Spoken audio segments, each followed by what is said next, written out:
मेरे से गवाही है। कांति भाई इंतजार कर रहे हैं अपने छगन भाई का इंतजार कर रहे हैं। छगन भाई जहां पर भी हो वहां पहुंचे। आज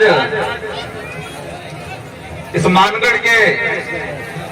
मानगढ़ धाम के इस पावन धरा पर 4 राज्यों से आदिवासी समुदाय, साथ ही हमारे बीच में एससी और ओबीसी के कुछ साथी और माइनॉरिटी के कुछ साथी बिल प्रदेश की एकता को कायम करने के लिए इस मानगढ़ धाम पर एकत्रित हुए और हम सब के द्वारा 1913 में जो यहाँ पर एक शहादत हुआ था, 1500 से ऊपर बिलों को मारा गया था, उनके वंशज के रूप में हम आज एकत्रित हुए हैं। और जो शहीद हुए हमारे वीर महापुरुष जिन्होंने अपनी जान गंवाई, उनके जो सपने थे, उनका जो उद्देश्य था, हम सब मिलकर पूरा करने की कोशिश करेंगे।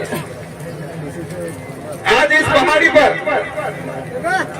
जो साथी आए हैं, आदिवासी समाज की अगर बात करें, राजस्थान के अंदर टोटल जनसंख्या का 12.5% जनसंख्या आदिवासी है। मध्य प्रदेश की बात करें, गुजरात की बात करें, 1 से 1.5 करोड़, उधर महाराष्ट्र सौराष्ट्र वाले भाइयों की बात करें, 1.5 करोड़ के आसपास आदिवासी समुदाय है। लेकिन आज यहाँ पर जो अपना जमीन जगा के जो दिल से यहाँ पर आया है, वो भाई कौन है? हमारे इस कार्यक्रम में पहुंचे ऐसे भाई हैं जिनका घर का व्यवस्थित स्थिति नहीं है, जो कई साथी बेरोजगार हैं, उनके पास रुपया पैसा नहीं है, उनके पास गाड़ियां नहीं है। वो भाई समाज के लिए सबसे पहले आए हुए हैं यहाँ। जो भाई उनको कोई सुविधा नहीं है, उनके पास पैसा भी नहीं है, गाड़ियां भी नहीं है, लेकिन उनके अंदर आदिवासी समाज का खून है और उनके स्वाभिमान जो जगह है उस आधार पे यहाँ पर आए।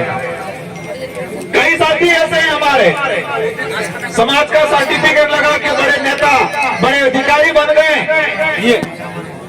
जिस सर्टिफिकेट के आधार पे वो अधिकारी बने, अपने आप को बड़ा सुपर समझते हैं और आदिवासी समाज के लिए अलग सोच रखते हैं हमारे समाज के भाई।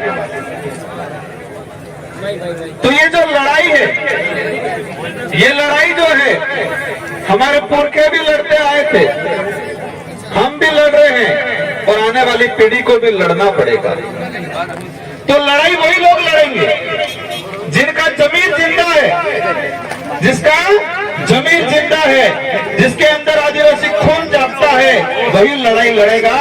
इससे ये साबित होता है कि जो पैसे वाले, गाड़ियां वाले, वो लड़ाई नहीं लड़ेंगे। देश के इतिहास उठा के देख लो, कोई भी आंदोलन हुआ है, किसी भी आंदोलन में अमीरों ने आंदोलन किया और जीते। अमीरों का आंदोलन कभी सुना? कोई भी समाज हो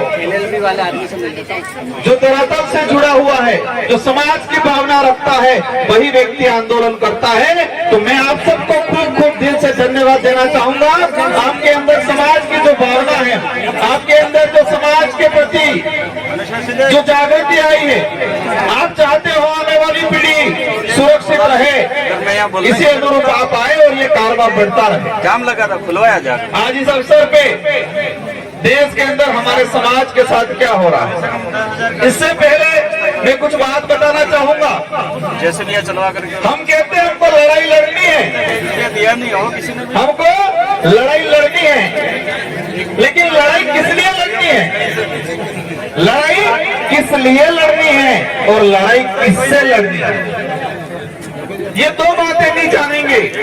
हम कहते हैं लड़ाई लड़नी है, लेकिन लड़ाई किस लिए लड़नी है और किससे लड़नी है, ये दो बातें अगर जानकारी नहीं कर पाएंगे तो हम लड़ाई लड़ नहीं पाएंगे, सिर्फ हम बोल पाएंगे लड़ाई लड़नी।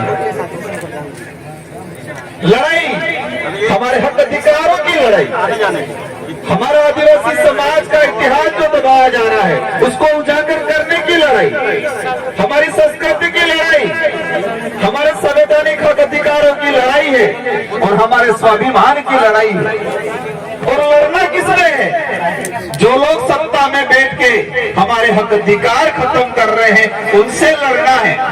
तो क्या ये लड़ाई तलवार से लड़ोगे? क्या ये लड़ाई तीर धनुष से लड़ेंगे या पत्थर से लड़ेंगे? कैसे लड़ेंगे ये लड़ाई? ये लड़ाई तलवार या तीर धनुष या पत्थर से नहीं लड़ा जाएगा।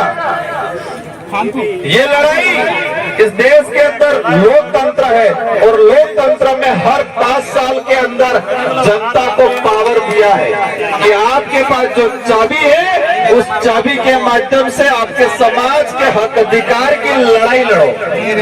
कैसे लड़ाई लड़नी है? हमारे देश के अंदर लोकतांत्रिक देश है और लोकतंत्र में हमारे आदिवासी समाज के लिए विशेष प्रावधान है। तो जो प्रावधान खत्म कर रहे हैं, उस पे लड़ाई कैसे लड़नी है? 5 साल के अंदर जो बारी आती है और लोकतंत्र की जो चाबी है मत की, उस चाबी को ऐसा लगाओ कि उनके ताले जंग खा जाए, तो लड़ाई जीतेंगे। बाकी हम गालियां दे देंगे, कहीं रास्ते में पत्थर मार देंगे, कहीं तलवार लेके निकल जाएंगे, धनुष लेके निकल जाएंगे, ऐसे लड़ाई नहीं लड़ी जाएगी। गुजरात के भाई सौराष्ट्र वाले आए थे, एक तो साथी और मिले। हम गुजरात में गए थे विधानसभा चुनाव प्रचार में, कह रहे थे हम तो समाज में छाती था બધું હારું જ છે, અમે આદિવાસી સમાજને હક અધિકાર બદલે લડા, लेकिन वोट तो भाजपा में चालू पड़े इनके अंदर। लड़ाई क्या है? लड़ने किससे है वही नहीं पता है और लड़ाई लड़ने निकल जाएंगे। लड़ाई है क्या? लड़नी किससे है वो पहचान ही नहीं पा रहे हैं और हम लड़ाई लड़ने निकल जाएंगे तो वो लड़ाई जीत नहीं पाएंगे। देश के अंदर जो स्थिति बनी हुई है, ये लोकतांत्रिक देश था, उस लोकतांत्रिक देश को राजतांत्रिक बनाने का काम कर रहे हैं। जो नेता थे 5 साल के लिए चुने जाते थे, वो ऐसे राजा के रूप में काम कर रहे हैं और हमारे समाज के हक अधिकार को खत्म करने का काम कर रहे हैं। हाल ही में यूसीसी समान नागरिक संहिता कानून आया। हमारा अनपढ़ भाई गांव में जो रहता है वो कहता है बढ़िया कानून, समान नागरिक समान था ही આપણે कह रहे हैं वो बंगला बनी देगा, फिर आपकी गाड़ी है, हमारे गाड़ी है, एक सोचता रहेगा।